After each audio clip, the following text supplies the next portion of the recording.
Senhores, processado e gravando. Gente, só para vocês entenderem aqui, esse aqui é o meu processador, minha placa-mãe do meu computador. O meu processador está aqui, gente, ele é um Intel Core i7 6500. O que acontece? Gente, só para vocês entenderem, esse processador aqui é uma linha de entrada da sexta geração, ó. Então, esse 6 que tem na frente representa para a gente a sexta geração. O modelo dele é um modelo 5 da 00, que significa que é a linha de frente. É a primeira linha, ou uma das primeiras linhas de chegada. Não é o melhor processador i7 dessa sexta geração, é um dos primeiros, mas no final das contas faz o seu papel do que eu preciso. Só para entender, gente, esse processador meu, ele trabalha com uma frequência de 2,5 GHz. Referência, tá, senhores? Mas, no final das contas, ele pode chegar, esse processador meu aqui, até em torno de uns 4 GB, mais ou menos, ele consegue chegar. Certinho? Agora, ele está trabalhando a 2,8, ó. 2,8 GHz. Exato. Não, só que esses 5, se ele chegar em 100%, não chega em 5,6. Entendeu? Se ele chegar em 5,6 é porque, na realidade, ele está usando os outros núcleos de processamento. Certinho? Isso. Cadê? Vou voltar aqui. Gente, o que acontece? Ele tem aqui dentro dele, por exemplo, 2 núcleos físicos. Então, na realidade, eu tenho um núcleo de 2,5 GHz, entendeu? E mais um núcleo de 2,5 GHz. Somando ao todo, 5 GB. Mas só que, na realidade, a referência de frequência de um núcleo só, 2,5 GB. Ele não vai ultrapassar isso, ou pelo menos fisicamente falando, normalmente ele não ultrapassa. Essa referência que está mostrando aqui seria uma referência dos 2 núcleos trabalhando ao mesmo tempo.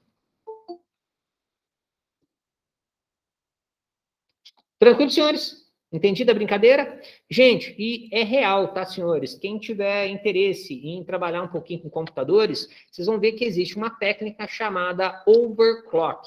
O que significa over acima? Clock, relógio ou frequência. O overclock é quando nós pegamos um processador igual esse meu processador é para 2,5 GB, eu pego esse processador meu e falo o seguinte, fisicamente ou por software, eu falo que esse processador é para 3 GHz. E fisicamente, ele vai aumentar a sua frequência para referência de 3 GB. Só que o que acontece, gente? Se eu passar ele para 3 GB, ele vai aumentar a temperatura, ele vai aumentar o desgaste de energia e, no final das contas, diminui a vida útil. Certinho? Então, gente, isso não é interessante muitas vezes, tá? Muitas vezes não é interessante. Mas, tudo no entanto, dependendo do que você vai fazer, muitas vezes pode se tornar interessante gerar esse overclock por um período de tempo curto, fazer alguma coisa que precisa, depois tira esse overclock. É claro, gente, sistemas de refrigeração vai ter que acompanhar. Depois, se vocês quiserem pegar, e tem até concurso internacional, tá, gente, de overclock. Quem consegue o maior overclock num determinado evento com um determinado processador. Aí a galera vai brincar com esse tipo de coisa. E alguns jogam nitrogênio líquido em cima do processador direto para refrigeração. Hã? Nitrogênio líquido é quanto menos? Não, ele fica na faixa dos menos 260, menos 270 graus. Mas só que ele evapora tão rápido que você mal a temperatura consegue chegar nisso. Ele mal consegue chegar à temperatura em zero. É tão rápido e tão quente que ele é. Tão quente que ele é. Na realidade é o seguinte, passou de 100 graus, esquece, meu caro, vai bichar. Vai derreter solda, vai começar a ter pontos de aquecimento interno que ultrapassam os seus 150, 160 graus, 200 graus Celsius. Isso significa que o fiozinho que liga uma coisa com a outra vai começar a derreter. 130, 150 graus, ele derrete. Já está começando a entrar ponto de derretimento. Não sei o conceito. Exato. Então, na verdade, não é interessante e isso já começa a dar problema. Certinho, senhores? Vamos voltar para a apostila. Então, gente, a velocidade dos microprocessadores tem crescido muito ao longo dos anos. Desde a Intel lançou processadores, a velocidade do processamento quadruplicou a cada 3 anos. Ou seja, gente, 1971 lançou o primeiro processador. 1974 já estava 3 vezes mais rápido. E assim foi subindo. Subindo, até chegar nas frequências atuais de hoje, que na realidade a gente já se saturou e não aumenta mais a frequência. Certinho? Isso foi válido até uma certa época, mas eu acho interessante. O Fabiano perguntou se eu acho que pode mudar. Existem 2 processadores, viu, Fabiano, que no mercado estão chamando a atenção e no final das contas eu acho que podem se tornar viáveis para o mercado. Só que são caros ainda. Um é o processador quântico. Só que no final das contas ele utiliza muito tecnologia atômica em cima dele. Então é um processador caro ainda, muito caro para se fabricar. Mas já está sendo fabricado um ou outro. Então, na realidade, pode se tornar uma coisa viável para o futuro. E segundo, eu também vi um processador fotônico. O que significa isso? É um processador que trabalha com luz. De vez de chavear a parte da eletricidade, ele faz chaveamento óptico, com efeito de luz. Hã? Ele é inteirinho feito com fibra óptica.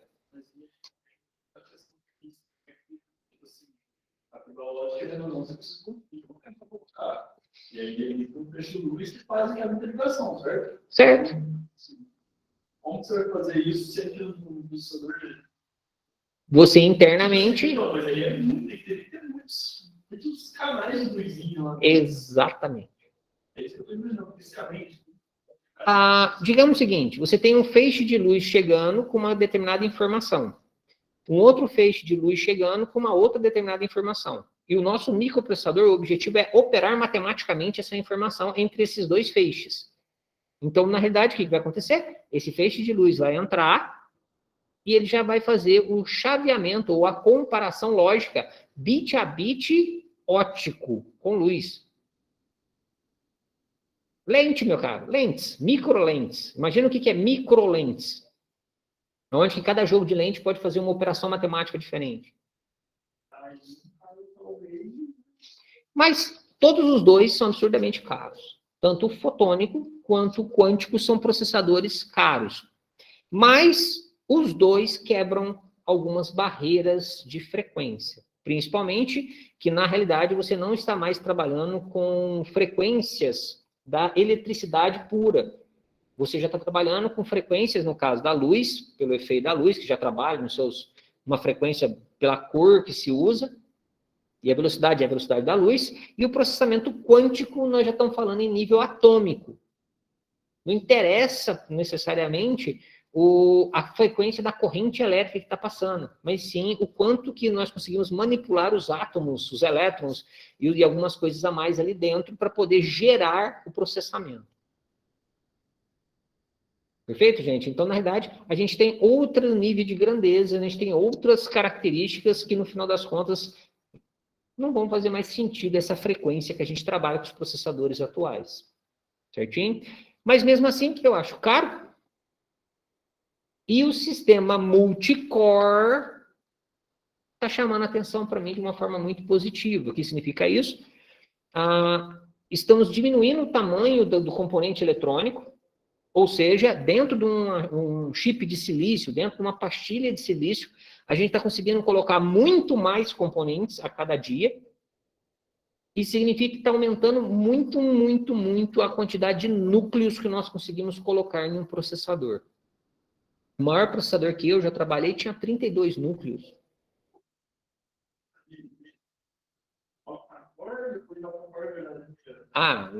32 núcleos. Isso é um processador de servidor. Não é um processador de uso pessoal, não é um processador para uso comum. É um processador para servidor. Gente, 32 núcleos de 2,5 GHz. Gente, é muita coisa.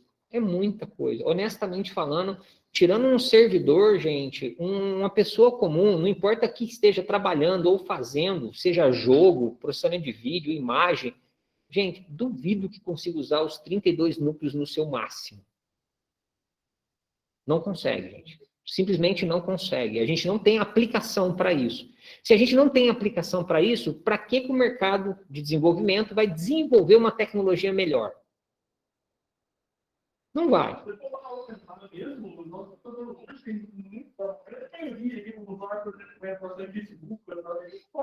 Não usa. Não usa, não usa. E as lojas estão vendendo computadores, tá, gente? Se vale para todos. As lojas estão vendendo computadores de 15 anos atrás como novos hoje nas lojas. Elas estão vendendo. Eles estão comercializando uma máquina velha, só que é zero. Ninguém nunca relou a mão. É igual carro zero. Nunca rodou. Mas é velho. Imagina você comprar, por exemplo, que nem eu tenho um Uninho. Imagina você comprar na loja um Uno zero. Só que o ano é 2010. Não, peraí, nós estamos em 2021, indo para 2022. Não, o carro é zero, nunca rodou. Só que o ano dele é 2010. Nós temos essa informação quando nós compramos um carro, compramos uma moto. Gente, só que bicicleta não aparece isso, computadores não aparece isso, o teu tênis não aparece isso. E tecnologia, gente, é muito falso. Muito falso.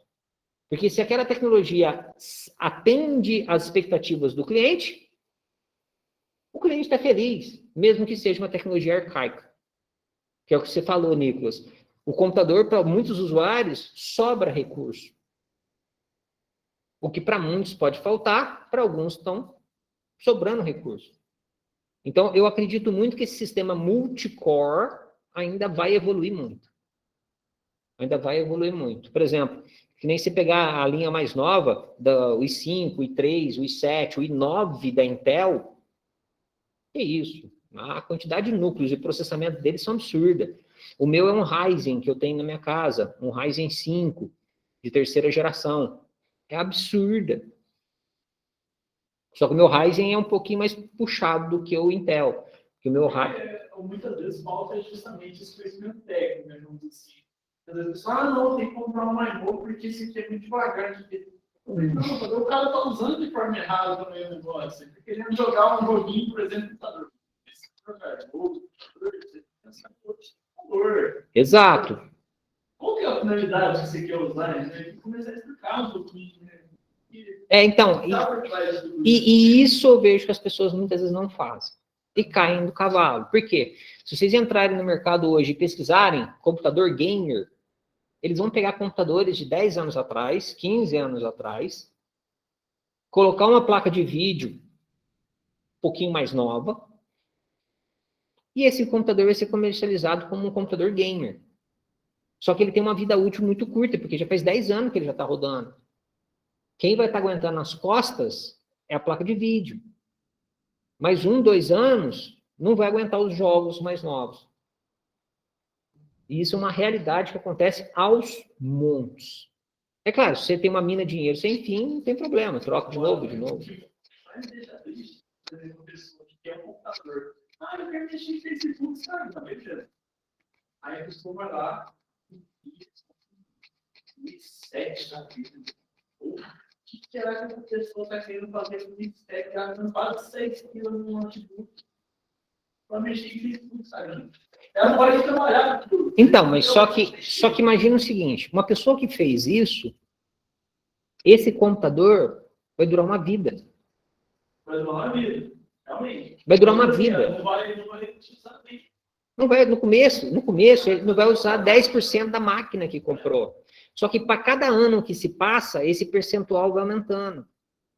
Chega depois de 5, 10 anos, 5, 10 anos, ele vai perceber que a máquina dele já está chegando no limite de recursos que o Facebook e a internet precisam. Você entendeu? O meu Word, por exemplo, hoje, de vez em quando eu vou fazer apostila, e o meu Word, eu simplesmente abro o Word e grito para ele, gravar. e vou ditando a apostila. Eu dito. Eu não fico digitando. E isso requer processamento, isso requer memória, isso requer placa-mãe. Então, se o teu computador evoluiu, ou é um pouco melhorzinho, ele aguenta fazer esse recurso. Entendeu qual que é a jogada? Então, quem comprou isso, pôde comprar, ficou tranquilo. Outra coisa, placa de vídeo. Laptop não é comum uma placa de vídeo boa. E quando você fala ter uma placa de vídeo no laptop, é caro. Muito caro. Então, é muito raro as pessoas comprarem. E quem compra, não passa raiva. Vai ficar com aquele computador meia vida. Vai ficar uma vida e meia, né? Só por causa da placa de vídeo, porque o computador vai ficar idoso. Mas a placa de vídeo dele ainda vai aguentar nas costas mais um tempo. Por exemplo, esse computador meu, eu comprei ele em 2015. Esse, 2015. Gente, nós estamos falando de um sexta geração. Sexta geração, faz 6 anos que está rodando. Ele me aguenta para coisas básicas. Word, Excel, PowerPoint. Facebook eu não entro, mas não consigo. Para as coisas básicas, aguenta de boa. Mas se eu tento já abrir um AutoCAD nele, ele já começa a dar características de baixo rendimento. Entendeu? Então, na realidade, eu já tenho que tomar cuidado com o que eu mexo. Senhores, eu vou dar um break aqui agora, eu vou tomar um cafezinho na sala dos professores, vou fechar a câmera, o microfone. Daqui uns minutinhos a gente volta. Certinho, senhores? Fechou, Heron. Até já, senhores. Rapidinho. Beleza, Yuri? Até já, senhor Heron. Falou, doutor Luiz Ribeiro.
Vamos lá, senhores, segundo tempo para acabar?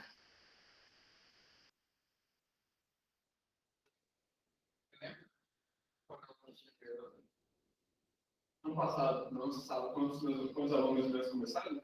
Não lembro. Se quiser, eu tenho. Eu tenho isso aí, tem registro chamado, tem registro das coisas. Eu queria ver se eu lembrava. Eu acho que tinha uns. Eu acho que o ano passado tinha uns 26, 27.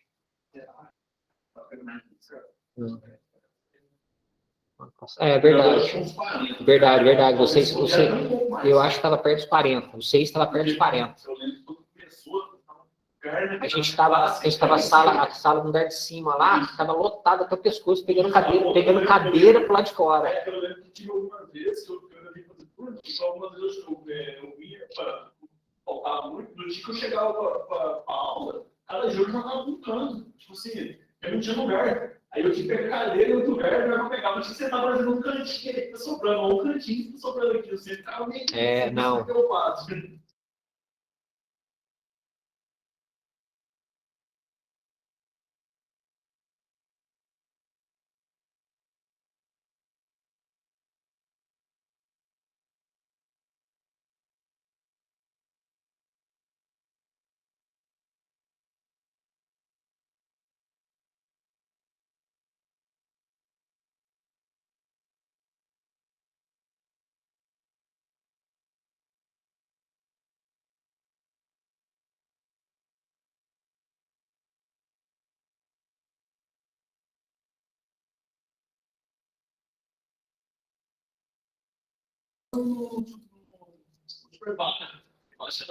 Para poder conseguir trabalhar.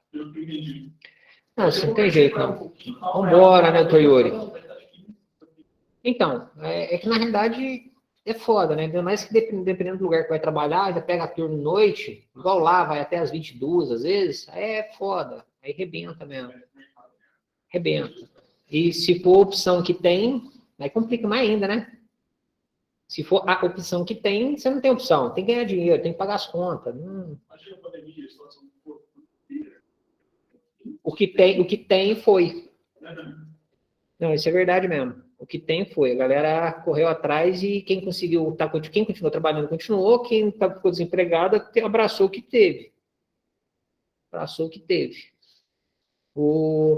A Amanda, eu ainda encontrei com ela porque eu levo meu laptop, eu compro as coisas lá na loja de informática. Lá na Rússia. Nem sei se ela está trabalhando agora, mas há uns meses atrás.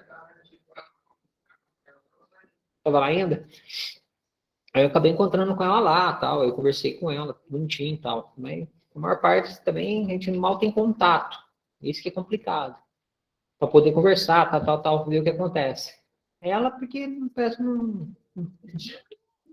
São 3, Eu só vi na aula. Também. Não, só vi na aula. Entendeu?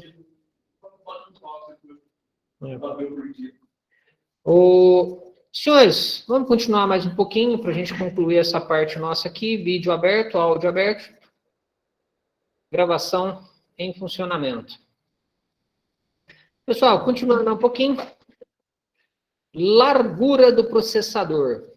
Gente, nesse caso aqui, vamos pensar, há 3 fatores associados à largura de microprocessadores. Em primeiro lugar, o barramento de dados, que nós vimos no conceito histórico da semana passada, na evolução, aonde que o barramento de dados ele começou com 4 bits, depois passou para 8, depois passou para 16, depois passou para 32, depois passou para 64, que é o que nós temos hoje. E no final das contas, gente, o tempo que demorou para fazer esses passos foi muito significativo. Ao invés de aumentar a frequência de processador, senhores, eu também vejo uma boa possibilidade de aumentar esse barramento de dados. Ao invés de ser 64 bits, por exemplo, começar a trabalhar com 128 bits no processador. O que significaria isso? O que vai acontecer se isso de verdade acontecer, de dobrar o barramento de dados? Gente, nós dobramos o rendimento do processador. Ou seja, como se nós estivéssemos dobrando a frequência. Então, de vez de aumentar a frequência, também é uma possibilidade de a gente aumentar a largura de dados no nosso processador.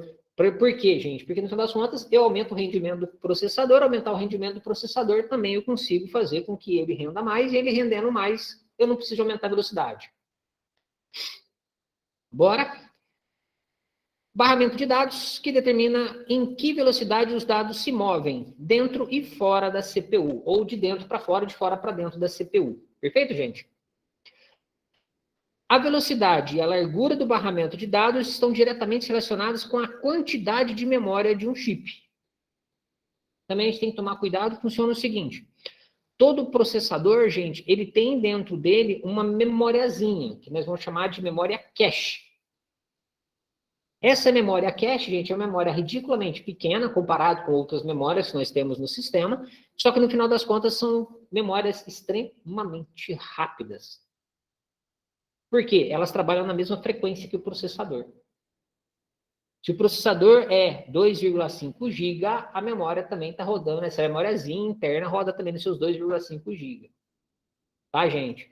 Detalhe importante, a memória, hoje em dia a gente tem a memória, hoje, gente, está chegando memórias em 3 GHz, tá na velocidade do processador, confere? Só que é na velocidade de um núcleo do processador. E a gente tem múltiplos núcleos, significa que do jeito ou de outro, nosso processador é mais rápido do que as memórias. Tranquilo? Vamos lá, pessoal. Uma CPU de 32 bits lê e escreve de memória, lê e escreve na memória, de 32 bits a cada vez. Lembra quando a gente está fazendo uma aula de memórias? A gente manda uma palavra de 32 bits, depois manda outra palavra de 32 bits, depois manda outra palavra de 32 bits, ou lê uma palavra de 32 bits. Tranquilo? Lembrando que existe também a possibilidade do sistema multi-channel, tá, pessoal? Lembra que tem o sistema multi-channel, mas não vem ao caso aqui da gente mexer. Pessoal, outro fator importante. Então, primeiro, barramento de dados. Segundo, barramento de endereços. Gente, fisicamente, ele limita a quantidade total de memória que eu consigo acessar com esse processador. Vocês lembram quando eu falei para vocês que nós temos um limite de memória que pode ser limitado pelo processador e limitado pela placa-mãe? Então, no final das contas, nós temos também o chamado barramento de endereços. Barramento de endereços, gente, são trilhas, linhas mesmo metálicas, são fios metálicos. Então, eu tenho um limite de bits que esses fios metálicos foram construídos fisicamente para poder acessar. Então, eu tenho esse limite. É claro, gente, hoje o limite... Gente, hoje o limite está meio absurdo, tá? Nós estamos na ordem aí de zettabytes. O negócio é absurdo. Vai demorar um tempão bom ainda para a gente poder conseguir chegar nesse limite de memória que nós temos hoje. Fisicamente não é viável financeiramente, tá, pessoal? Mas no final das contas, o limite de barramento de endereço nosso está meio que alto. Está muito alto. É só a galera querer comprar e construir as placas na hora de fazer isso, construir os processadores para tirar esse bloqueio. Hoje nós temos processadores que suportam na ordem de terabytes de RAM, na ordem de terabytes de RAM. Isso significa, gente, que é muito, comparado com o que nós estamos no mercado hoje, ainda na ordem de 8 GB, 16 GB. Lembrando que 1 tera, ele é 1024 GB. Se o computador hoje está, que nem o meu computador que eu estou mostrando para vocês aqui, o meu computador está com 16 de memória. Então, é pouco, comparado com outros. Compactado, quero memória, cadê? Memória, 16 GB, está lá. Então, o que acontece? É pouco, gente, comparado com a possibilidade hoje de mercado que tem. Então, placas-mães melhores, processadores melhores, conseguem trabalhar com seus 128 GB, 256 GB de memória RAM. Gente, que é o endereço ou a quantidade de memória endereçável que a gente tem. Mas, detalhe, depende do processador, depende da placa-mãe. Isso só que hoje é uma limitação mais financeira do que uma limitação de tecnologia. Certinho? Gente, servidores, eles não têm esses bloqueios, nesses limites. Então, o que acontece? Um servidor, por exemplo, para trabalhar com 1 tera é fácil. Porque ele não vem com essas limitações. Ele já é construído, mas também você paga mais caro por isso, tá, gente? Para comprar um processador de servidor, para comprar uma placa-mãe de servidor, você já paga mais caro, para não ter esses bloqueios, não ter esses limites. Certinho, senhores? Vamos nós?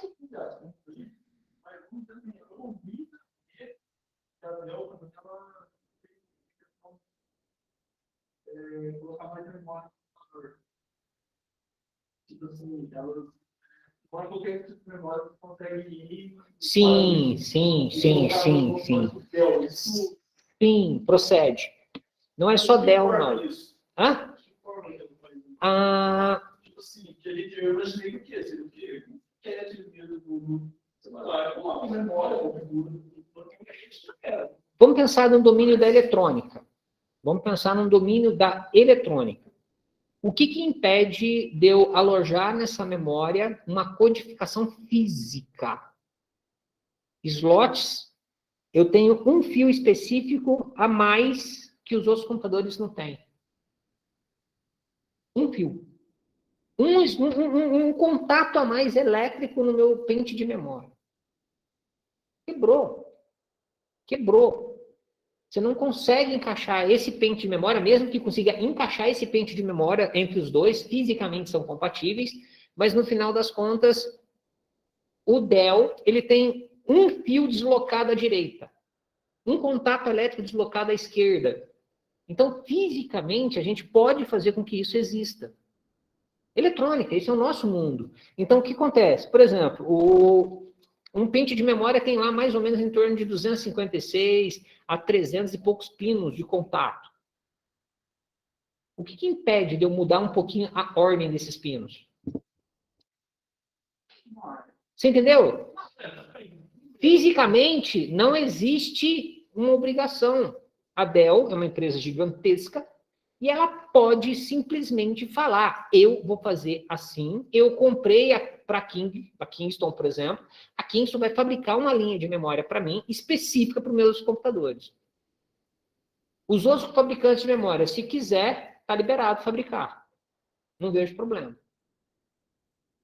que acontece? Essa particularidade, ele também determina um pouquinho mais de limitação das pessoas mexerem. Entendeu? Mas por quê? Porque... Vamos pensar aí, no mercado. Se a Dell fizer isso, logicamente, ela vai perder um pouco de frente. Ela vai perder ou ela vai selecionar? Você entendeu o pensamento? Mas... Entendeu? Então... Eu acho que isso aí é o que faz. Você acaba perdendo mais do que perdendo. Depende. Por isso que eu falo para vocês, depende. Eu fiz uma licitação, passei agora um projeto, o cliente meu pediu, eu fiz o projeto, é uma sala de controle de PLC, ele vai controlar uns equipamentos, coisa parecida, e o meu cliente pediu, falou assim, olha, passa as especificações dos computadores para mim. Se você quiser, eu passo. A gente tem um carinho muito especial de indicar um Dell. Porque vai colocar no lugar onde que esse bendito computador, se tiver um fuço lá, vai fazer merda e essa merda não vai conseguir tampar o buraco fazendo uma gambiarra. Entendeu? Então... Exato. Então, na realidade, ela tem essa frescura? Tem. Mas, no final das contas, te permite que, no final das contas, você tenha uma confiabilidade diferenciada nela. O meu é um Acer. O dele é um Acer. Mas se eu pegar um Asus, cada um tem, pensando em uma determinadas linhas, Acer, Dell, de repente tem mais uma ou outra aí que eu gosto também. O que acontece? A gente tem uma confiança. E para indicar para um cliente em domínio industrial, eu não vou me perdoe, mas eu não vou mandar uma linha que não acredito. Eu ia falar a marca aqui, vai estar gravando, não vou falar. Eu não vou indicar determinadas linhas. Não vou, porque eu sei que aquele computador é de lua. E determinadas linhas é de lua. O que é de lua? Eu posso comprar um que ele vai funcionar daqui pro resto da vida, mas outros 10 não vão funcionar um ano que vai dar defeito. Então, a gente precisa indicar uma linha que, no final das contas, a gente tem uma confiabilidade. E por questões de garantia de serviço, se tiver ferramentas que limitam um fuça-fuça, melhor. Mas pode deixar que se for para trocar a memória, não se preocupa não que eu troco. Se eu tenho umas aqui na minha bolsinha, eu troco para você. Vai lá e me queima a placa-mãe. Vai lá e me ferra um computador. E, de repente, é um computador que controla um processo E esse processo está gerando prejuízo porque está parado. Às vezes, muito mais caro o prejuízo de 1 minuto parado o processo do que trocar essa memória. Você entendeu o pensamento? Então, assim, eu acho que é uma faca de 2 legumes.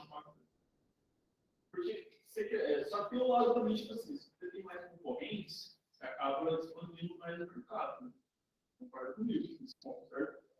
Então, é isso que eu fico pensando. Né? Talvez eu fechou muito o círculo ali, mas pode ser que uma hora eu consiga fazer um lance muito, assim, consiga chegar no nível de competitividade dela. E aí começar a perder espaço. E vai. Então, só que eu acho difícil que isso aconteça tão cedo. Entendeu? É igual a Apple. É igual a Apple. A Apple é Apple. Olha quantos anos que nós falamos da Apple e não tem concorrente para ela. São equipamentos que fazem coisas, serviços e recursos que outros aparelhos e outros equipamentos sofrem demais para fazer a mesma coisa. Porque eles têm uma arquitetura diferente, eles têm uma construção física diferenciada, e por conta disso continua sendo uma fortuna. Continua sendo uma fortuna, continua sendo diferenciado. Ele é melhor? Bom, vamos pensar em características de preço. Hoje você consegue comprar um equipamento concorrente da Apple, pagando o mesmo valor que você pagaria na Apple, para fazer o mesmo recurso. Eu falo assim, o que aconteceu celular, por exemplo, eu acredito que a Apple já, vamos dizer assim, ela já vai começar, já está sentindo um pouco mais. Já está sentindo. Agora ela está sentindo, mas agora, nós estamos falando aqui, depois de 30 anos que ela está rodando, 40 anos, entendeu? E a mesma coisa vai acontecer com a Dell. Não. Mas o que aconteceu? Essas empresas, a Samsung, Nokia, Motorola, todos os fabricantes, Xiaomi, o que acontece? Eles já conseguiram começar a lançar uma linha diversificada e num determinado nível um pouquinho mais top, mais caro, mas com mais recursos, que começaram a conseguir bater pau a pau com as tecnologias da Apple. Então, o que acontece? Eles já estão perdendo o mercado, a Apple. Antigamente falava-se do motor de um celular da Apple, um iPhone da vida. Era uma máquina que não travava, era uma máquina que rodava tudo o que precisava, tinha um processamento muito mais sofisticado que todos os outros concorrentes do mercado. Não tinha. Eu lembro de meu cunhado ter um iPhone, e um joguinho que rodava no iPhone dele, o meu computador não conseguia rodar. E rodava no celular dele. Hoje mudou a conversa. Já tem celulares com processamento tão pesado, com placas de vídeo, mais memória, mais recurso, mais processamento, que dá pau a pau. Hoje já mudou essa conversa. Entendeu? Já mudou. Então, se eu vou gastar 15 mil reais num telefone de uma marca, eu posso gastar 15 mil reais em outras marcas que vão dar pau a pau na briga. A câmera é um pouquinho melhor, o outro tem um pouquinho mais de processamento, o outro tem um pouquinho mais de memória RAM, então eles têm características particulares que são divergentes entre si, onde que cada um vai ter um benefício diferenciado do outro. Exatamente. E isso começou a aparecer no mercado. Já começou a aparecer no mercado. Igual a gente está falando de comprar o computador. Eu comprei o computador para Facebook, Word, Excel e Facebook. É um computador. Aí eu comprei uma mega máquina para rodar Facebook. E detalhe, eu parei de usar o Facebook no computador porque é mais fácil no meu celular. Aí meu computador ficou parado, até a pandemia começar. Entendeu? Vamos embora. Gente, por último, mas não menos importante, referente à largura, os registradores internos, ou o registro internos, ou barramentos de dados internos. Gente, que é o fator determinante do volume de informações que a CPU pode manipular ao mesmo tempo. Lembra que eu estava falando para vocês que tem a memória cache, que ele tem os registradores internos e tem a cache. A cache, na realidade, não é interna. Ela fica logo na portinha de saída do meu processador. Dentro do meu processador tem os registradores, que são realmente o núcleo do meu processador. Quanto maior a quantidade de registradores, quanto maior a capacidade que eu tenho de informações dentro do processador sendo processada, melhor a eficiência desse processador. Perfeito, gente? Então, na realidade, como eu estava falando, que o Nicolas falou, o importante é pensar no que você vai fazer com esse computador. O que você vai fazer com esse processador? Quais os recursos que vocês realmente vão necessitar processar? Ah, eu vou processar, por exemplo, música ao vivo. Vou processar vídeo ao vivo. Eu vou abrir para ler um texto. Gente, são recursos diferentes que precisam de características técnicas diferentes. Não adianta você querer falar que vai atender todas, porque se você for atender todas, vai sair muito caro. Mas tem. Perfeito, gente? Mas se você precisar gastar menos, é interessante você favorecer o que você precisa. Certinho? Vamos embora? Unidade aritmética e lógicas. Gente, o que é a unidade aritmética e lógica? A parte do processador que faz as operações. Ele pode fazer várias operações matemáticas e várias operações digitais nos valores que nós temos ali dentro.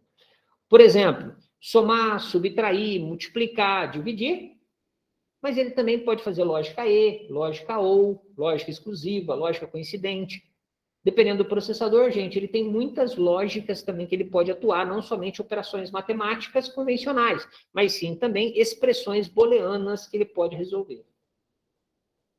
Tranquilo, gente? Tranquilinho? Mas para que eles resolveriam uma expressão booleana? Hã? Para que eles resolveriam uma expressão booleana? Uma senha. Uma senha? Por exemplo, uma senha. Vou dar um exemplo bem simples, uma senha. Como é que eu faço o teste se a tua senha está certa ou está errada? Eu tenho duas opções. Eu posso fazer uma operação de subtração. O que é operação de subtração? Quanto que é 2 menos 2?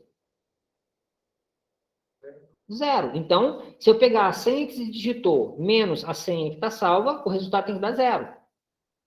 Se der diferente de 0, está errada a senha. Confere?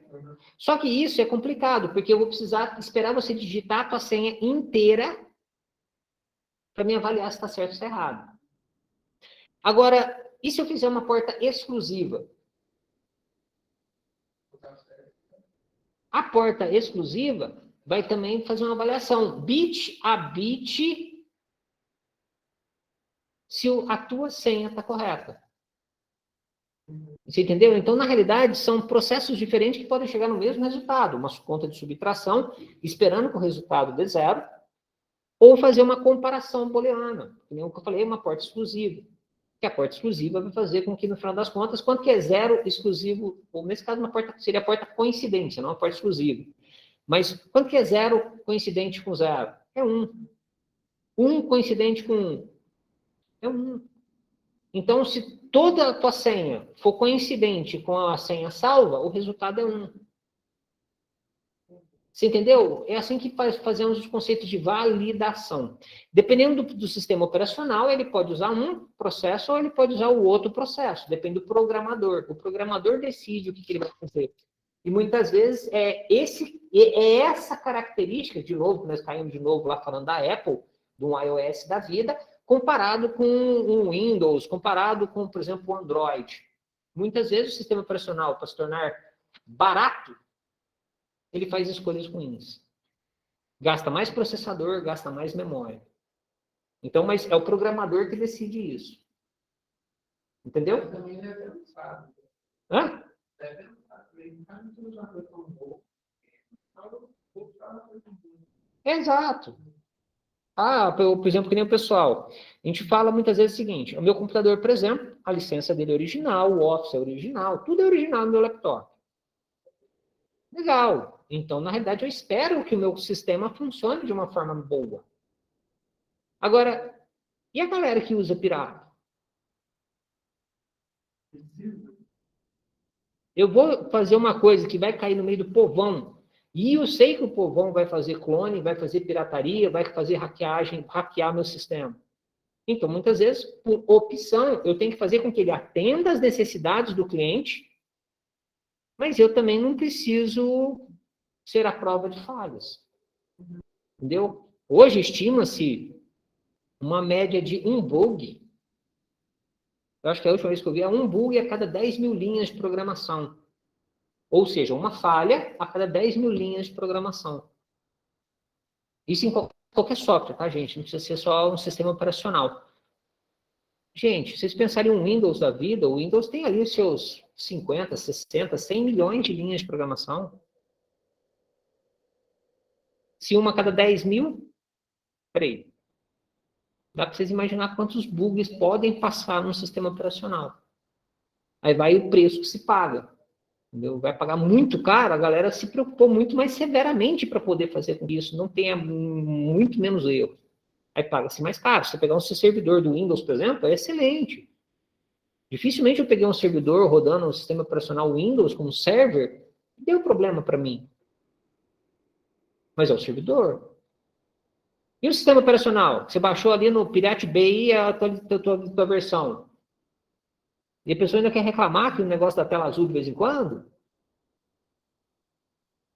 Você entendeu? Então, existem recursos que, no final das contas, geram e a pessoa mesmo favorece esse tipo de coisa acontecer. Aí, o programador que escolhe qual característica do hardware ele vai usar. O importante, tem disponível. Se tem disponível, ele pode escolher. Isso não tem disponível. Por exemplo, os primeiros processadores. Os primeiros processadores, a única coisa que eles faziam é somar, subtrair, multiplicar e dividir. Na realidade, nem multiplicar, nem dividir. Na realidade, a gente trabalhava com operações de soma sucessivas. Para poder virar uma multiplicação. Entendeu? Então, se eu tenho características que podem executar, eu posso escolher. E o programador que escolhe qual hardware ele vai utilizar ali na hora. Já já a gente vai entender um pouquinho esse conceitozinho aqui de escolha do programador. Tranquilo, gente? Então, o que é essa ALU? Unidade lógica e aritmética, ou unidade aritmética e lógica. Tranquilo? É a parte do processador, gente, onde que normalmente a gente vai fazer todas as partes de matemática ou lógica, ou todas as operações em cima dos valores que nós temos. Basicamente, gente, ela é a unidade principal de execução do que nós chamamos de processamento. É ela que processa a informação. É o que entra informações da memória e vira o vídeo. Entra informações da memória e vira áudio. É ela que faz todas as decisões ou as operações para poder conseguir gerar informação. Pessoal, unidade de controle. A unidade de controle, gente, é ela que vai estar, por exemplo, sincronizando tudo que tem dentro do meu processador. É ela que determina, por exemplo, a ordem que as coisas acontecem. É ela que determina como e quando as coisas acontecem. E quem faz o quê? Ah, eu posso, por exemplo, mandar fazer uma soma antes de carregar a informação? Não posso. Eu primeiro preciso carregar uma informação. Essa informação tem que estar no lugar que eu preciso para depois eu fazer uma operação matemática. E a nossa unidade de controle que fica responsável por fazer isso. Instruções se movem para dentro e fora do microprocessador por meio de sinais transmitidos pela unidade de controle, o C. A unidade de controle também é o componente que controla a unidade lógica aritmética. A unidade de controle é composta por várias partes, incluindo um decodificador, circuitos lógicos de controle e nossos relógios, os clocks. É ela, gente, que nós... Sabe esses 2.5 GHz que eu falei do meu processador? É ela. É nela que joga esses 2,5 GHz. É ela que vai chegar a essa frequência e é ela que vai dar a ordem para todo mundo. Quem faz o quê e quando? Voltando. Esses componentes trabalham em sincronismo para emitir sinais para locais específicos dentro do microprocessador. O decodificador recebe instruções de um determinado programa, interpreta as instruções e, em seguida, decide o que são ações, ou quais são as ações. O circuito de lógica de controle realmente produz os sinais de controle que são distribuídos para as várias áreas do microprocessador e as matrizes de registro. Estas são as instruções e os dados necessários para completar certas atividades e funções. O relógio é o mecanismo que assegura a conclusão tempestiva das instruções. e processos associados. Os sinais associados com o temporizador de velocidade são transmitidos regularmente para locais dentro do microprocessador. Ações ocorrem quando o pulso ou o sinal é recebido, o que sincroniza as operações realizadas por microprocessadores, nos microprocessadores. Entendido, gente? Então, por exemplo, é o seguinte, preciso fazer uma operação matemática. Legal. A informação do que você precisa fazer chega na unidade de controle. Ó, eu quero somar. Tá, peraí. Você falar que quer somar é uma coisa inútil. Primeira coisa, você vai ter que somar alguém com alguém. Então, na realidade, não é só somar. Você precisa carregar alguém, você precisa carregar um outro alguém, depois você precisa operar matematicamente soma entre esses dois itens. Então, gente, essa unidade de controle precisa receber essas informações para ela poder decidir quais ações ela deve tomar e a ordem que ela deve tomar. Gente, e para ser sincero para vocês, essa unidade de controle é o que realmente determina o preço do processador. Vocês querem saber por que um i5 é mais caro do que um i3? O i7 é mais caro do que um... Mais caro entre aspas, tá, gente? Tem certas versões que têm preços diferenciados, mas por que o i7, o i5, o i9, eles têm uma divergência tão grande de preços entre si? Basicamente, gente, para mim, é a unidade de controle que determina isso. Uma unidade de controle mais, digamos assim, mais competente, físico, tá, pessoal? Essa unidade de controle é uma unidade física, é hardware, é componentes eletrônicos colocados dentro do chip, que determinam, gente, para mim, a maior eficiência do processador. Porque nós falamos, eu preciso colocar um processador barato no mercado. Então, eu vou lá, desenvolvi o i3, que tem uma tecnologia excepcionalmente boa, atende muitos recursos de muita gente, mas é barato, porque eu tenho uma limitação física de componentes internos, basicamente na unidade de controle, por exemplo, que é uma coisa que diferencia muito a questão do rendimento do processador. Ah, mas eu fui lá e preciso desenvolver muita coisa, preciso de muito processador, preciso... Coloca o i9. Vai pagar absurdamente mais caro comparado com o i3. É absurdo, não tem jeito. A diferença que tem entre o i3 e o i9, dificilmente você vai achar um i9 no preço de um i3, mesmo por mais sofisticado que seja o i3. Existe hierarquicamente algumas separações. Não pega. Mas ele pega vários do i7.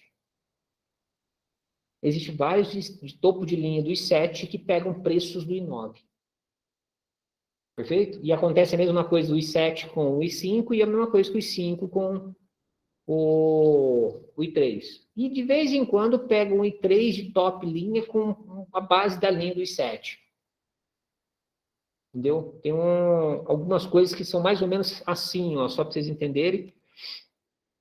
As tecnologias, gente, funcionam o seguinte, por exemplo, meu processador, que eu falei para vocês, é sexta geração. Então, eu vou falar para vocês, por exemplo, da linha de sexta geração. Numa linha de sexta geração, então, eu tenho, por exemplo, a pilha evolutiva do i3. Começa aqui embaixo, vai até aqui do mais simples ao mais caro dos i3. Logo em seguida, eu tenho, por exemplo, a linha do i5. Está lá a linha do i5. Depois, eu tenho a linha do i7.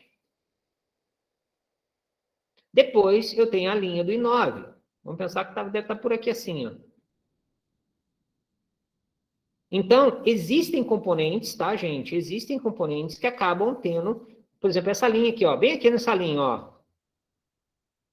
Se eu pegar um top i3, tem a mesma qualidade que uma linha do i5 e tem a mesma qualidade do que uma base do i7.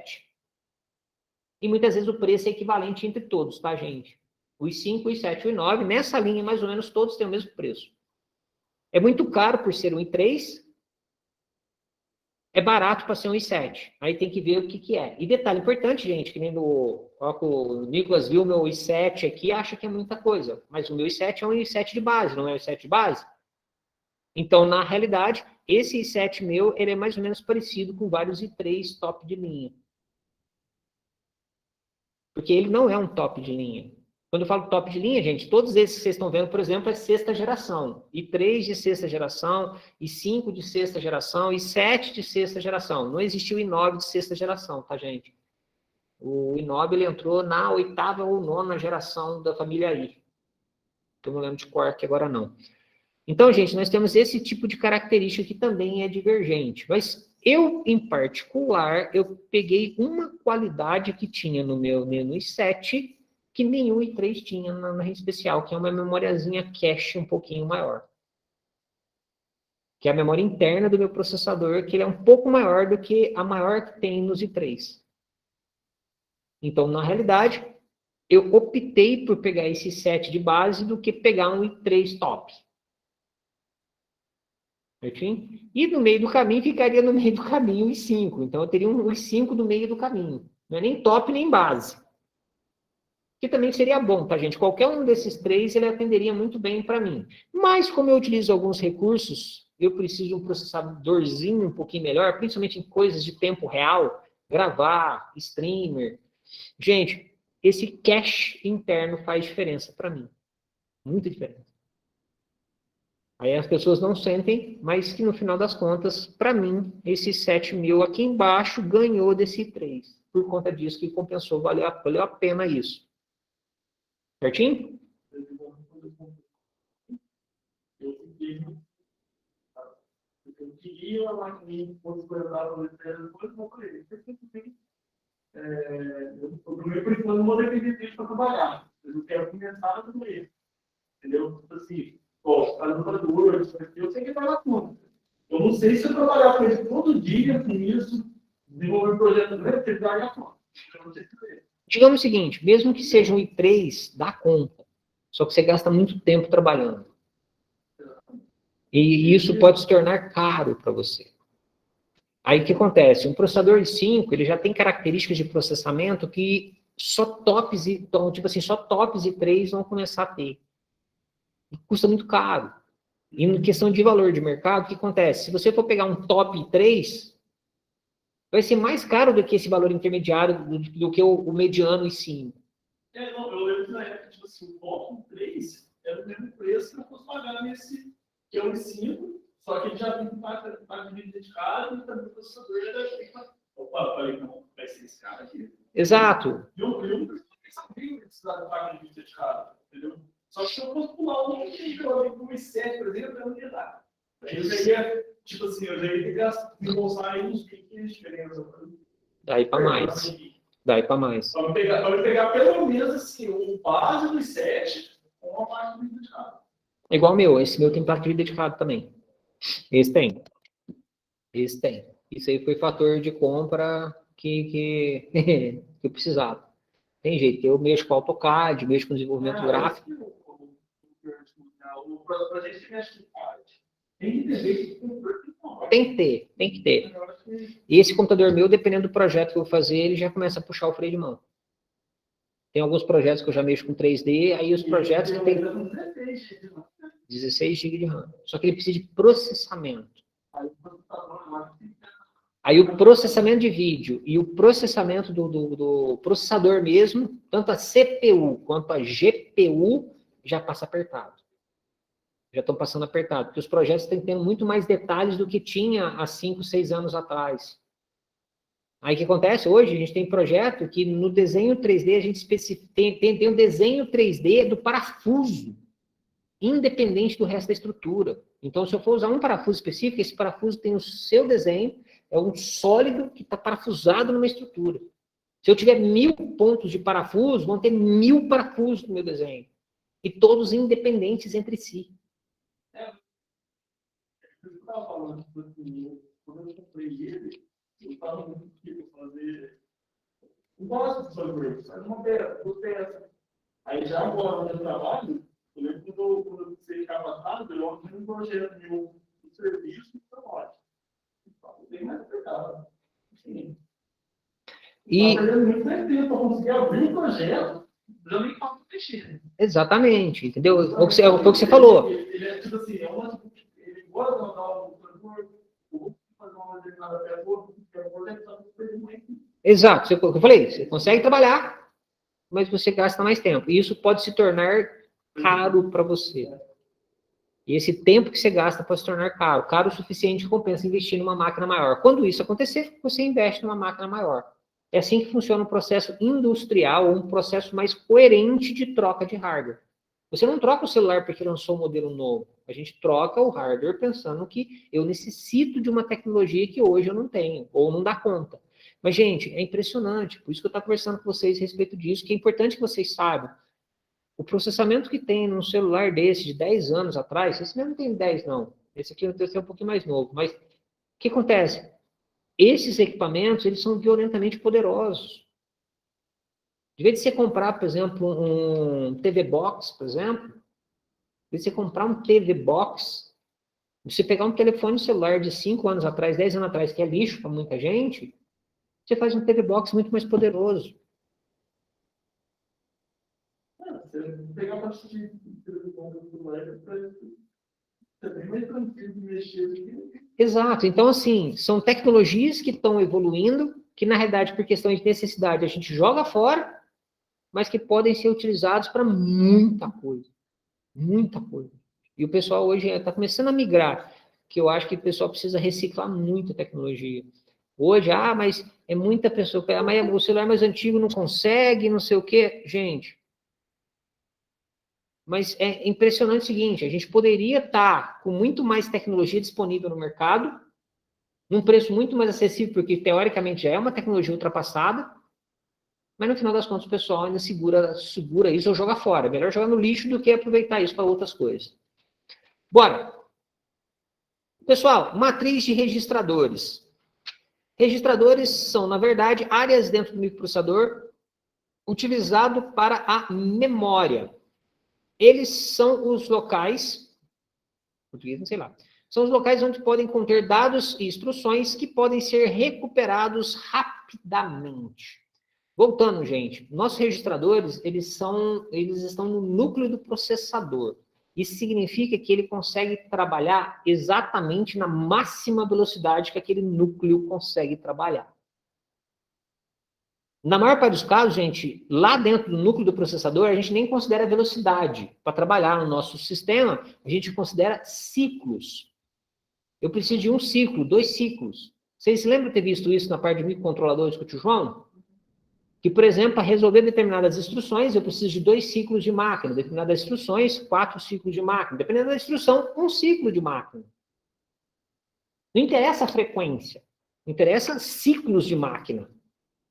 Perfeito, gente? Aí o processador fisicamente vai até o limite que ele consegue trabalhar. Ou seja, eu consigo fazer com que esse ciclo de máquina seja mais rápido quanto for possível ser rápido. Certinho? Como nós... Existem vários tipos de registradores, incluindo contadores de programa, registrador de instruções, registros de endereço e registros de acumulação. E outros também, tá, gente? Lá no nosso amigo PIC, eu vi vocês fazendo um desenho no PIC, microcontrolador PIC com o tio João, lá a gente trabalha com W. Não é o W, registrador W, ou o nosso chamado registrador Work. Work é o acumulador. É o registrador acumulador. O que significa isso? Tudo passa por ele. Não sei se vocês mexeram no programa, não sei se vocês lembram. Tudo passa por ele. Ele é o resultado de todas as operações e muitas vezes ele é uma das partes que você usa para as operações. Ou seja, você carrega nele e busca em outro lugar para fazer a operação com o que você está buscando? Com o W. E o resultado é gravado no W de novo. Confere, gente? Vocês lembram disso? Então, o nosso registrador W, ou Working, do nosso amigo PIC, por exemplo, é um registrador acumulador. É ele que trabalha basicamente diretamente com o núcleo do meu processador. Certinho?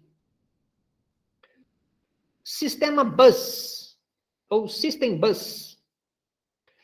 O barramento do sistema é o componente que trafega as informações entre várias partes do microcontrolador, microprocessador. É composto de 3 categorias de fiação, que têm prioridades e funções definidas. O barramento de controle, que transmite os sinais utilizados para controlar e organizar grande variedade de tarefas dentro do computador. O barramento de dados é necessário para a transmissão e recepção dos dados entre CPU e a RAM e outros dispositivos, hoje em dia, pensando no caso, a placa de vídeo também já consegue conversar direto. E o barramento de endereços, que lida com os sinais que se movem entre o microprocessador e a memória RAM em relação aos endereços sendo processados naquele momento em particular. Tranquilo, gente? Pessoal, vocês lembram quando... Eu acho que o tio João deve ter falado com vocês quando a gente considera algumas hierarquias. Por exemplo, o pipeline. Vocês lembram de escutar falar a respeito do pipeline? Olha que o tio João não deixa passar essa matéria, não. Gente, o pipeline é uma tecnologia, na verdade é um algoritmo, tá, gente? O que significa isso? É apenas um procedimento de execução onde que nós somos capazes de mandar buscar uma informação enquanto eu executo uma. Primeiro ciclo, mandar carregar a informação. A informação está sendo carregada, né, no registrador da memória, perfeito? Lá no processador. Segundo ciclo, enquanto eu estou trabalhando uma matemática ali, eu já posso mandar buscar a próxima informação. Para isso, gente, é necessário que a gente tenha esses vários barramentos diferentes. Barramento de endereço, barramento de dados e barramento de controle. Se eu tenho esses 3 barramentos isolados, eu consigo fazer coisas ao mesmo tempo. Mas, dependendo da tecnologia, muitas vezes não tem. O mesmo barramento é utilizado para endereços, dados, por exemplo. Se tem o mesmo barramento utilizado para dados e endereçamento, eu não posso fazer as duas coisas ao mesmo tempo. Se eu estiver fazendo uma coisa, eu primeiro preciso concluir aquilo para depois executar a próxima ação. Certinho, gente? Então, na verdade, o que eu posso, de repente, o que eu economizo no hardware, eu posso gastar em tempo para execução. Mas só que isso aí, gente, é questão de necessidade do cliente, lembra? Às vezes eu crio um hardware barato que atende o cliente. Ótimo, vendo? Eu preciso de mais recursos, eu preciso de mais hardware, mais barramento, então fisicamente vai se tornar mais caro. Tranquilo, gente? Tranquila a ideia? Pessoal, agora, para finalizar essa parte aqui da apostila, para finalizar essa parte de aula aqui, gente, eu escolhi, tá, pessoal? Mais porque eu achei mais informação mais simples, mais fácil para poder colocar. Estudar uma arquitetura. Ou seja, estudar um processadorzinho. Ele é fraquinho, tá, gente? Comparado com um i da vida ou um Ryzen da vida. É ridículo, tá, pessoal? Que internamente ele é bem limitado. Mas em contrapartida, fisicamente, vocês conseguem identificar as coisas, como é que funcionam dentro dele. Ele tem uma quantidade de instruções limitada, esse SAP1, comparado com um processador, por exemplo, um i9, por exemplo, ou um i7, que tem lá suas 530, 540 instruções, que a gente pode olhar até aqui agora. Lá, cadê? Intel i9. Ó, 9ª geração, 10ª geração, vamos pegar aqui, esse aqui. Quero o site da Intel, Kabum, Mercado Livre, Product, esse aqui, ó, legal. Vamos ver aqui. Eu quero o Instruction Set. Capacidade de memória, gente, olha que bonitinho, ó. 128 GB de capacidade. Outra coisa que fez diferença também, a gente, 4K, ó. Na verdade, não é 4K, né? Se você tem 4.000 por 2.000, ele já é 8K. Já é 8K.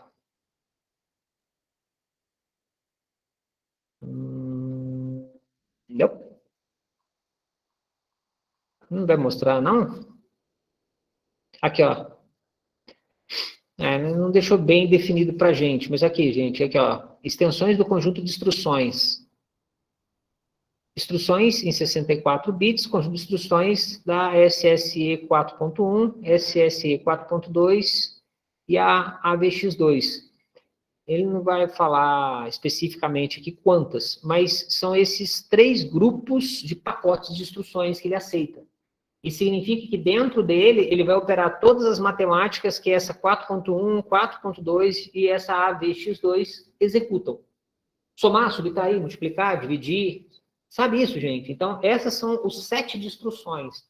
Se você pegar um processador mais antigo, ele tem um set de instruções limitada.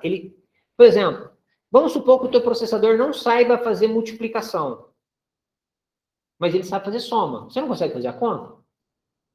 O que é 5 vezes 2? Não vai ser 2 mais 2 mais 2 mais 2 mais 2, 5 vezes? Ou 5 mais 5 duas vezes? Então, o que acontece? Eu consigo fazer uma matemática mesmo utilizando uma instrução mais simples. Agora, quanto mais sofisticado é o set de instruções, significa que ele consegue fazer operações mais complexas com um único comando. Entendido isso, pessoal? Que isso aí faz uma diferença absurda também na questão do nosso sistema. Para poder fazer. No caso desse SAP 1, gente, ele tem um set de instruções muito limitado, porque ele é uma arquitetura mais simples. Mas, gente, o que é um set de instruções? Uma lista de comandos que você pode dar. Quanto maior o set de instruções, maior a lista. Vocês trabalharam com o PIC. Quantas instruções tem o PIC? O set de instruções do microprocessador PIC, da família PIC. Vocês lembram? Chegaram a ver? Vocês chegaram a ver uma folha que tem uma quantidade de instruções que você pode? Os move, bit set, bit clear. Gente, ao todo são 35 instruções. O set de instruções do PIC são 35. E você consegue pôr uma televisão para funcionar com um microprocessador PIC. O Atmel, eu acho que é 85, que é o núcleo do Arduino, tá, gente? O Atmel é o núcleo do Arduino. Tem 85 instruções, ou 75. Tem um set de instruções maior. O que significa isso? Ele faz mais coisa? Não. Set maior significa que ele consegue fazer as coisas de forma mais compactada. Certinho? Não necessariamente ele faz mais rápido, tá, gente? Mas para o programador é mais simples. Bem mais simples. Do que você ter que ter um set de instruções pequeno, você precisa fazer toda a sequência na unha. Se você tem um set de instruções grande, significa que pode ser que já tenha uma instrução que já faça toda aquela sequência que você já quer fazer. Certinho? O SAP 1, gente, ele é um processador limitado, ou seja, ele tem um set de instruções bastante limitado, mas no final das contas, pessoal, ele tem todas as características que a gente precisa saber do que é um processador ou um núcleo de processamento. Certinho? Para nós, uma arquitetura bem simples, contudo, o seu projeto de hardware representa a essência de um processador. De modo geral, o modo mais simples do SAP possui a unidade de controle de forma hardwired, ou seja, informação de linha, em linha. Isto é, totalmente implementada por uma matriz de controle de portas lógicas. Isso possibilita a análise do sistema por meio de suas funções booleanas. Lembra da expressão booleana, gente? É mais simples para poder fazer. É claro, gente, eu não vou entrar com méritos de fazer isso não, tá? Mas para a gente entender como é que funciona essa arquitetura. Pessoal, parar de ler esse negócio aqui, vamos para o que interessa para a gente. Está aqui o nosso processador. O processador é isso que vocês estão vendo, gente. Lá dentro. Não sei se está legível para vocês, vou dar um zoom aqui. Gente, nós temos aqui em cima, do lado esquerdo, o chamado controlador de programa. Depois, entrada e REM. Se não me engano, isso aqui também é a entrada de recurso de memória. Depois nós temos a memória RAM. Depois nós temos aqui um registrador de instruções. Depois, controlador sequenciador. Do outro lado, acumulador A. Gente, um somador subtrator. Depois, registrador B. Depois, registrador de saída. Depois, indicação visual binária. Acabou. Só tem isso dentro do processador. Ele não tem mais coisa lá dentro, gente. É claro, isso aqui é uma representação lógica, tá, gente? Lembrando que isso aqui são componentes que podem ser distribuídos no silício de uma forma completamente desordenada e desorientada do que a gente está vendo, tá? Pessoal, dá uma olhadinha. Bem aqui em cima, eu tenho o nosso chamado barramento W. É o barramento de trabalho, esse aqui é o working dele, aonde que ele vai ter todos os processos internos circulando por esse barramento. Continuando. Gente, cada númerozinho que vocês estão vendo aqui dentro é a quantidade de bits que ele utiliza para poder fazer essa troca. Quando tem 8, significa que o barramento é 8 bits. Quando ele tem 4, significa que ele só precisa, ou ele é limitado em 4 bits para poder fazer as coisas funcionarem. Certinho? Então, por exemplo, o controlador de programa. O controlador de programa, ele interpreta e gera os sistemas de controle, ou a parte de contagem, na verdade não é contagem, é mais uma ordenação, usando 4 bits. Então, por exemplo, eu quero fazer uma soma. Então, o código gerado por esse contador de programa é 4 bits que vai efetuar essa soma. Que vai avisar para o teu processador que é para fazer uma soma. Certinho? Tranquilo, gente? Legal, pessoal. Memória RAM, a gente já trabalhou. Registrador A e B. Vamos pensar aqui. Por exemplo, eu preciso efetuar uma soma. O que eu preciso fazer, então? Eu preciso pôr a informação no acumulador A. Eu preciso colocar um valor lá no registrador B. E depois eu mando a informação para ele somar. Detalhe importante, o resultado dessa soma, muitas vezes, ele é guardado junto ao registrador A, tá, gente? Nesse caso aqui, como um acumulador A. Depois a gente vai estar vendo aqui no processo como é que ele funciona. Gente... Então, ele faz 2 mais Exato. Exato. Mas como o resultado já foi armazenado em A, você não precisa perder tempo. Você somou 2 mais 2, não somou? Já está salvo o resultado em A. Você manda 2 de novo para o registrador B e manda somar de novo. Aí ele vai fazer 2 mais 2, resultado 4 já está armazenado no A. Você carrega mais 2 e manda somar de novo, resultado acumulado em A, 6. Esse resultado 6 você pode mandar para algum lugar, por exemplo, lá para o nosso registrador de saída.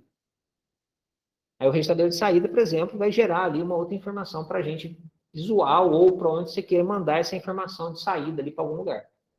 Certinho? Gente, observem nas laterais agora para o lado de fora. Cada um desses bloquinhos que vocês estão vendo, ele existe um terminal de controle, onde, por exemplo, aqui o computador de programa tem o CP, ele tem o CLK barrado, CLR barrado e tem o EP. Confere? Gente, cada um desses terminais são terminais de controle para poder garantir a sincronização interna do nosso processador. Ou seja, o que ele faz e quando ele tem que fazer as coisas. Nesse caso, quem faz isso funcionar, dá uma olhada lá embaixo, nosso controlador sincronizador. Tá vendo a seta? Não tá para fora? Tem 12 bits apontando para fora. O que eu preciso? CP. Ó, CP aqui é o primeiro. Agora eu preciso do CLK barrado. Ó, CLK barrado, tá vindo da onde? Aqui da lateral. Eu preciso do clear barrado, do CLR barrado. Tá aqui embaixo, CLR barrado. Tá vendo que são setinhas para fora? Gente, essa daqui é a nossa unidade de controle. É ela que vai determinar o que fazer e quando fazer. Tranquilo, senhores? Tranquilinha a ideia? Gente, cada bloquinho desse aqui, registrador. O que é um registrador? Gente, registrador é nada mais, nada menos do que uma memoriazinha, tá? Memoriazinha igual a gente viu aquelas unidades de controle, a gente viu lá fisicamente como é que funciona. Um registrador nada mais é do que uma unidade de controle. E detalhe, essa unidade de controle é uma unidade de controle de apenas 8 bits. Uma memória de 8 bits. Com apenas uma única linha. Então, ela não é um banco de memória, ou uma matriz de memória, igual tá aqui a memória RAM 16/8. Esse daqui, registrador, gente, de 8 bits, então significa que eu tenho uma palavra de 8 bits ali só. Ou seja, uma memóriazinha pequenininha, de 8 bits, para poder trabalhar. O acumulador, mesma coisa, tá, gente? É simplesmente uma memóriazinha de 8 bits, nesse caso aqui, para poder simplesmente trafegar a informação ali para ele. Ou seja, entra 8 bits, sai 8 bits, só 8 bits. Gente, somador, subtrator. Gente, a unidade lógica aritmética, que nesse caso aqui é o somador subtrator, a nossa ALU, ela vai ter mais funções conforme a tecnologia de portas lógicas e componentes eletrônicos que você coloca lá dentro. Por exemplo, se eu quiser fazer uma lógica E, igual nós estamos falando a respeito de lógica. Para mim fazer uma lógica E, vocês concordam que eu preciso de portas lógicas E? Então, se eu tenho 8 bits e eu preciso fazer uma lógica E de 8 bits com 8 bits, eu preciso de, no mínimo, 8 portas E's com 2 entradas. Para fazer bit a bit as 8 E's. Entendido? Se eu precisar fazer uma porta analógica exclusiva, então eu preciso das portas lógicas exclusivas para fazer funcionar. Se eu tiver que fazer uma multiplicação, gente, eu preciso de criar um circuito eletrônico que é capaz de fazer essa multiplicação acontecer. Entendido o pensamento, pessoal? Então, vocês têm que pensar sempre o seguinte. Essa aqui, onde está escrito somador, subtrator, esse cara aqui é a nossa unidade lógica aritmética, nossa ALU.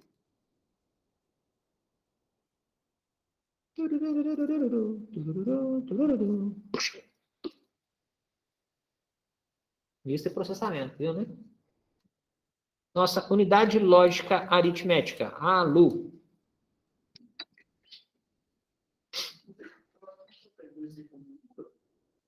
Hã? Esse aluno não é o mesmo. ULA, mesma coisa. Em português. ULA, em português. Então, unidade lógica aritmética. Quem falou ULA está falando em português. Perfeito? Sim.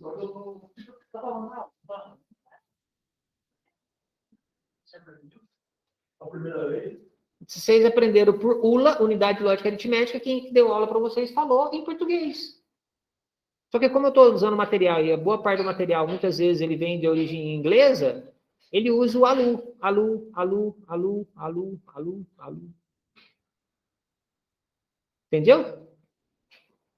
Bora. Gente, entendido a respeito disso?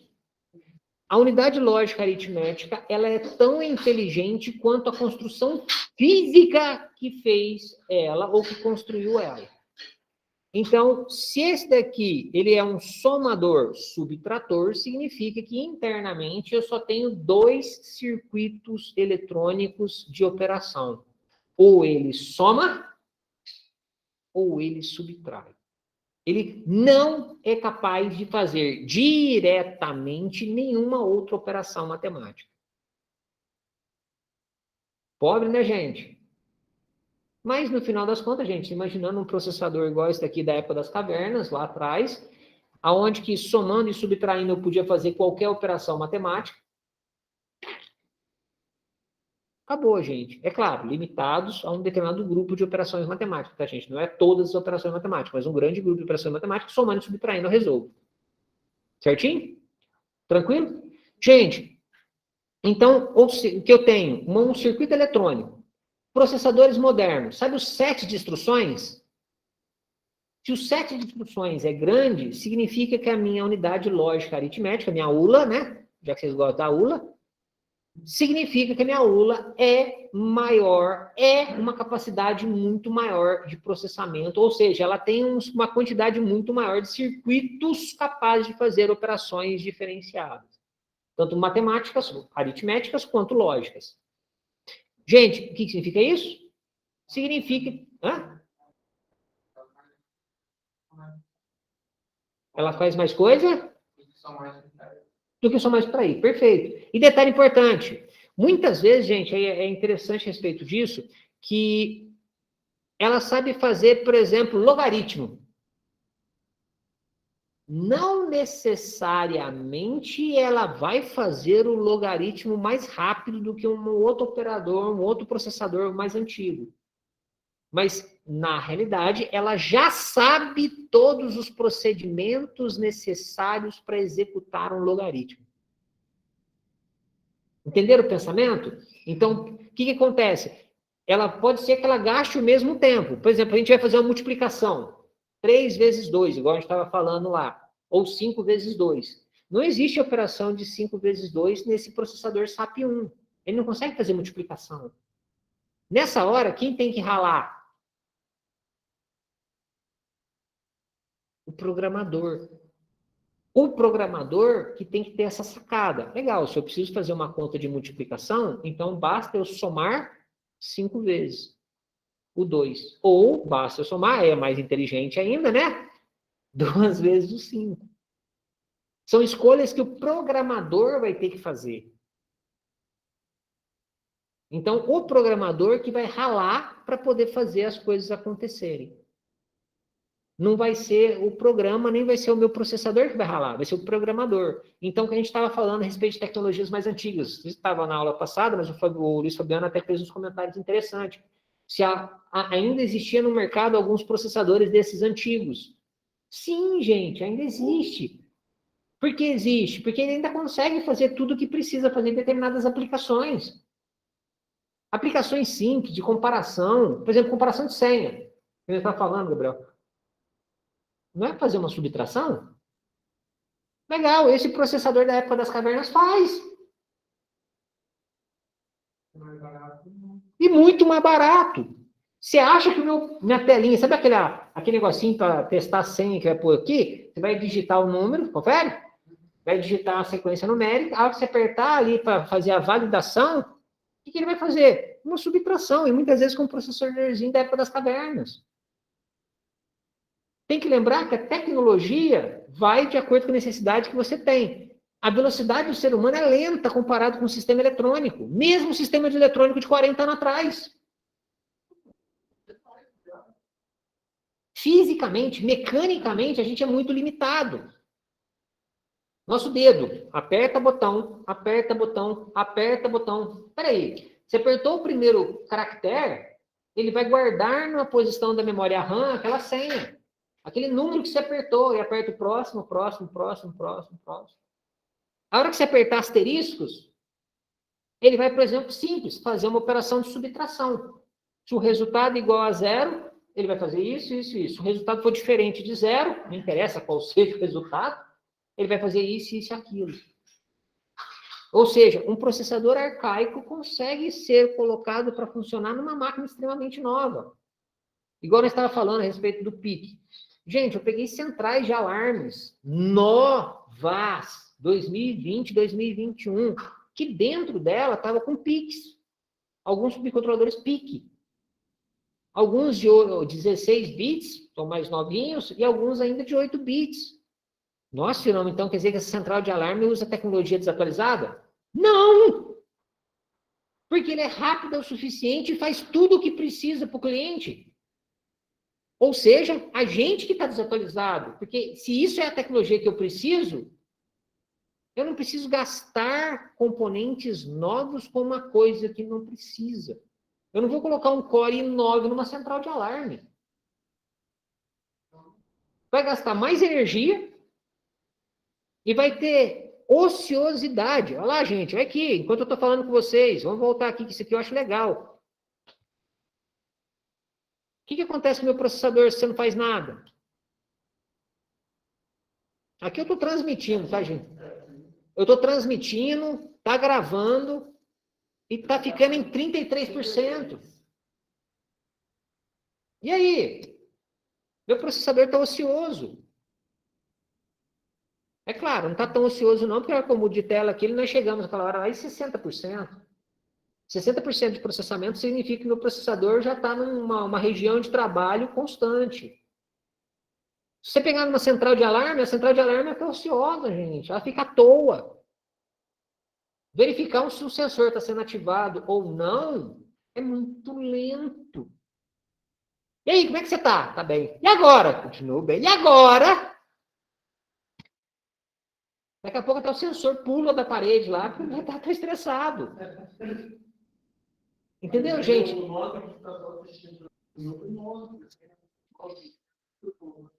Nada. Ou seja, o teu processador está ocioso para essa situação. Então, gente, o que eu estou falando para vocês é que é importante que vocês da área de eletrônica, vocês tenham esse domínio de tecnologia, que não necessariamente você precisa usar uma tecnologia 2021/2022 para desenvolver um projeto, ou desenvolver um sistema, ou desenvolver um recurso.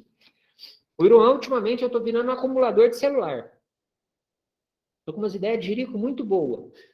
Por exemplo, uma delas, gente, eu vou transformar um celular numa Alexa. Eu vou desinstalar todos os recursos que tem no celular, vou deixar exclusivamente a Alexa funcionando.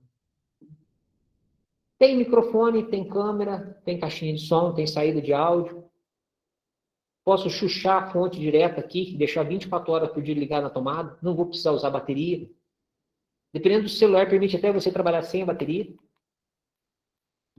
Para não ter perigo de inchar ou ter aquecimento da bateria. Tá boa. Então, se eu pegar um celular desse, com conexão Wi-Fi, ó, tem Wi-Fi, tem Bluetooth, hardware, gente, estou falando de hardware. Tem Wi-Fi, tem Bluetooth, tem uma quantidade de memória boa, tem um processador bom. Por que não, então, transformar um hardware desse num outro hardware de aplicação, não mais como celular? Ainda com direito à tela touch. Isso é, gente, tecnicamente falando, a gente não chama tela touch, a gente chama um IHM touch, que é a interface homem-máquina tocável, com interação direta na tela de visual. Isso é um recurso caro na área industrial, gente. Você vai fazer a mesma coisa na área industrial, a facada no coração. Isso, uma telinha de 2 por 2 polegadas. Isso aqui, uma tela de 6 polegadas que você vai jogar no lixo, porque não é mais útil para você. Entendemos, gente, como é que funciona? Então, na realidade, são recursos que a gente pode aproveitar de uma forma muito mais consciente para desenvolver novas tecnologias. Legal. Desenvolvam protótipos, desenvolvam uma coisa. Se tornou útil, ótimo, vai para a linha industrial de fabricação. Aí mudou a conversa. Na linha industrial, na linha de fabricação, a gente vê o que é mais barato no momento. A gente não vê se a tecnologia é extremamente nova ou se é extremamente velha. A gente vê o que está no mercado barato.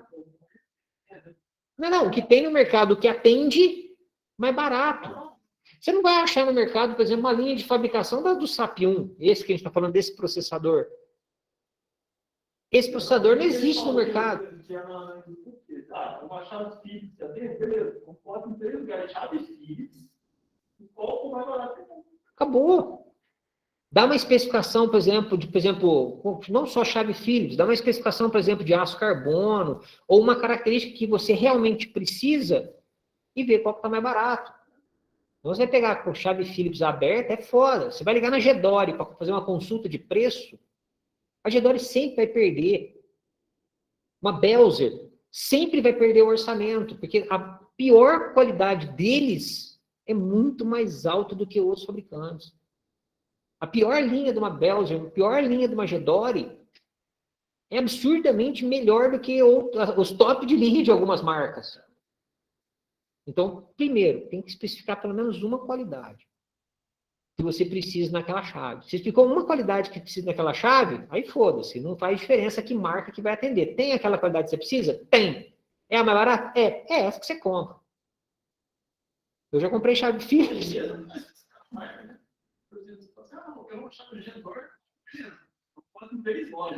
Bom. Aí você tem, sim, tem. Tem diferença de loja, tem diferença de frete, tem diferença de estado, tem diferença de lote. Quem comprou um lote antes da pandemia pagou muito mais barato, porque os metais se tornaram absurdamente caros durante a pandemia. Então tem lote, tem estoque, tem muita coisa que pode, mesmo especificando uma marca. Então a gente tem que tomar cuidado com isso. Por exemplo, Esse cara aqui, gente, não é uma linha de produção. Isso aqui não existe mais, gente. É muito raro você encontrar uma linha de fabricação disso. Ainda existe desses caras aqui funcionando no mercado? Sim, deve ter. Mas provavelmente não se acha para comprar mais em quantidades grandes ou quantidades elevadas. Não compensa. Por que não compensa? Porque a linha de produção desse cara custa-se o mesmo preço de um mais moderno. Qual que você vai fabricar? Um da década de 80, ou um aí de 2000 e pouco. Se o preço de fabricação é o mesmo. Esse cara é limitado, comparado com esse que a gente tem mais novo. Então, se a linha de fabricação é o mesmo preço, eu fabrico mais novo. Não vou fabricar coisa velha. Porque ele tem mais limitações, esse mais velho. O mais novo não tem. Certinho? Senhores, para finalizar aqui, só para entender o set de instruções dele.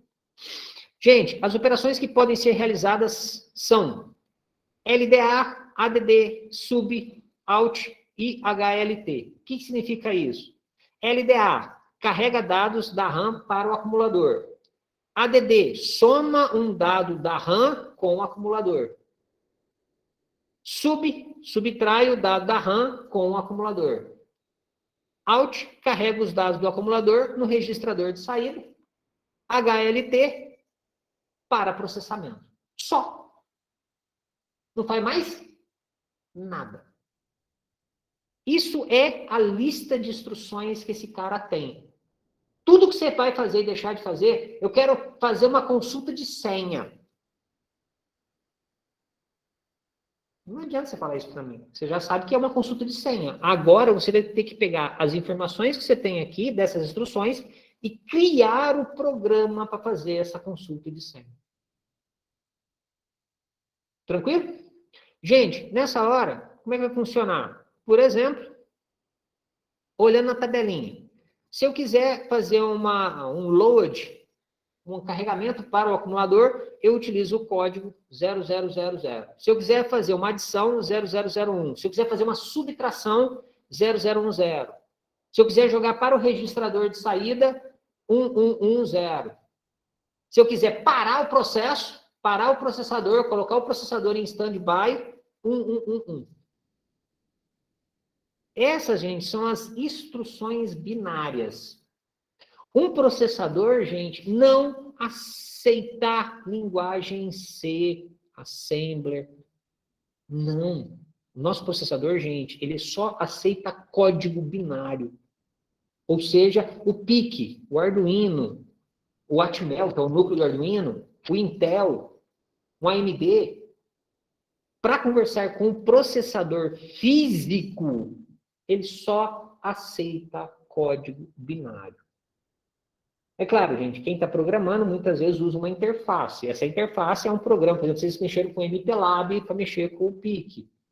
Para mexer com o Arduino, a gente usa a própria plataforma do Arduino. O que esses programas fazem? Eles são interpretadores.